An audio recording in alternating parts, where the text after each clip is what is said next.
So the iPhone 16e is supposed to be this phone that Apple would use to appeal to customers, especially people getting their first iPhones, or people who just want to switch to an iPhone and see if this makes sense financially, or parents getting their kids' first iPhone.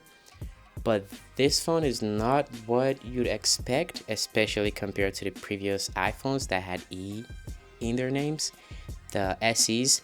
So this one comes in two colors, matte black, what does that remind me of?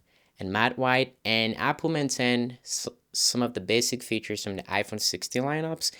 That includes Type-C charging port, an A18 Bionic chip, an action button, and is it really an iPhone these days if you don't mention Apple Intelligence?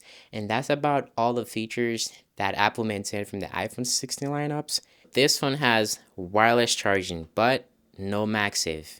It has a lower refresh rate, 65 Hz. It doesn't have the camera control from the iPhone 16 lineups, and it has a 48 megapixels camera, a single 48 megapixels camera, which would have slightly been justified if they'd call this phone an SE instead of an iPhone 16e, and that means this is part of the iPhone 16 lineups, so we actually expect more.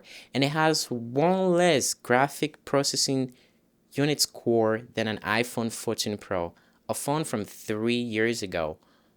How do you justify this? I think it is fair to say that the average user doesn't really care that much about specs. I mean, it is like the network. As long as it is up and running smoothly, not lagging, people really don't care that much about what's happening behind the scenes. But you know what people care that much about?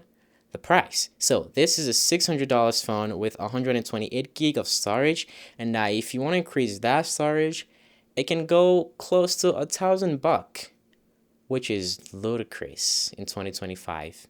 Alright, okay, so don't even compare this phone to an Android yet. Compare this phone to an iPhone 14 Pro from about 3 years ago. An iPhone 14 Pro has way more specs than this, and a refurbished one costs way less than this, and an iPhone 14 Pro is about the same size as this, if the size matters to you at all.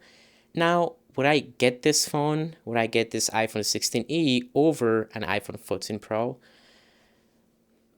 I would never do such a thing. You would be better off getting a second-hand or a refurbished iPhone 15 Pro or an iPhone 14 Pro. Listen, I don't know if there's like a plateau tech manufacturers reach and go, we've given our all into the previous phones and users haven't been asking for more lately. So what should we do with our next phone? Well, I know what we should do. See all the good features from the previous phones, remove that. Minimalism. Perfecto. I'm out of here.